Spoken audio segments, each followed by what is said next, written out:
राजसूय यज्ञ का भव्य आयोजन चल रहा था। हस्तिनापुर में चारों ओर उत्सव का वातावरण था। धर्मराज युधिष्ठिर ने सभी राजाओं और महापुरुषों को आमंत्रित किया था। इस यज्ञ में सबसे महत्वपूर्ण परंपरा थी अग्र पूजा, यानी सभा में सबसे महान व्यक्ति का सम्मान करना।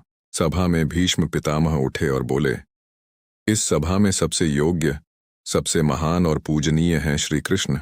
यह सुनते ही सभी ने सहमति जताई, लेकिन एक व्यक्ति क्रोध से जल उठा। चेदी देश का राजा शिशुपाल। शिशुपाल बचपन से ही श्री कृष्ण से द्वेष रखता था। उसका जन्म भी विचित्र था, 3 आंखें और 4 भुजाएं।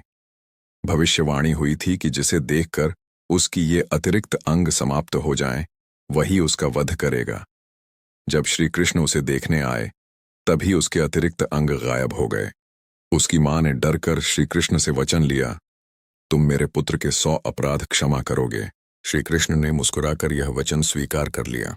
अब राजसूय यज्ञ की सभा में शिशुपाल खड़ा हुआ और क्रोध में अपशब्द बोलने लगा।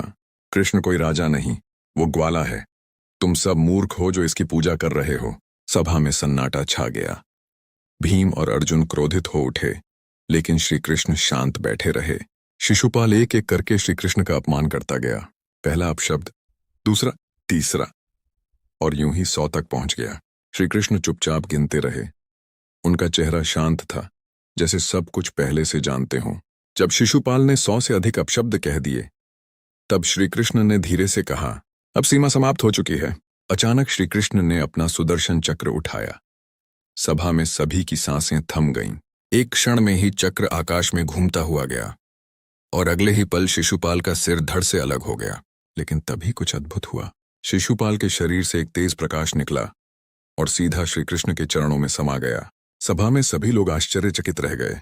भीष्म पितामह बोले, यह कोई साधारण घटना नहीं है। शिशुपाल भगवान के प्रति द्वेष रखता था, लेकिन उसका मन हमेशा उन्हीं में लगा रहता था। अंततः उसे मोक्ष प्राप्त हुआ। इस घटना ने सभी को एक गहरा संदेश दिया। ईश्वर से प्रेम हो या द्वेष, यदि मन पूरी तरह उन्हीं में लग जाए तो अंत में मुक्ति मिलती है। श्री कृष्ण ने यह भी दिखाया कि धैर्य और वचन पालन कितना महत्वपूर्ण है। उन्होंने 100 अपराधों तक शिशुपाल को क्षमा किया, लेकिन जब सीमा पार हुई, तब धर्म की रक्षा के लिए कठोर निर्णय लिया।